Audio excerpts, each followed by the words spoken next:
اون اب کافی زیادہ آئلہ سے ناراض ہوتا ہے۔ اب آئلہ کو احساس ہو چکا ہے کہ اون اتنا بھی برا نہیں ہے جتنا کہ سب لوگ اسے سمجھتے ہیں، اس لیے وہ اب اس کا شکریہ ادا کرنے کے چکر میں ہوتی ہے، لیکن اون اب اسے ایگو دکھاتا ہے کیونکہ اسے واقعی اس دفعہ برا فیل ہوا ہے۔ لیکن ادھر اب رافع اور سہا کا بھی چکر چل چکا ہے، تو سہا اسے کہتی ہے کہ ایک پرپوزل آیا ہے شادی کے لیے، تو میرے پاس کوئی وجہ بھی نہیں ہے انکار کرنے کے لیے۔ تو رافع کہتے ہیں کیوں نہیں ہے، تمہارے سامنے میں تمہیں محبت کرتا ہوں، میں تم سے شادی کرنا چاہتی ہوں، اور تم کہتی ہو کہ تمہارے پاس کوئی پرپوزل نہیں ہے، تم صاف صاف انکار کر سکتی ہو، جس پر اب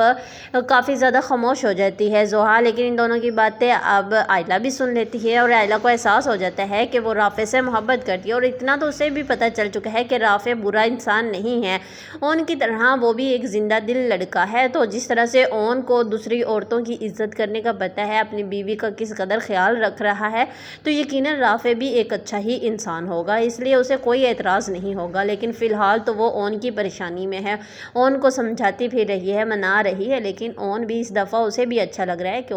آئلہ اس کی فکر کر رہی ہے، تو اس لیے وہ بھی اس دفعہ ایگو میں آیا ہوا ہے۔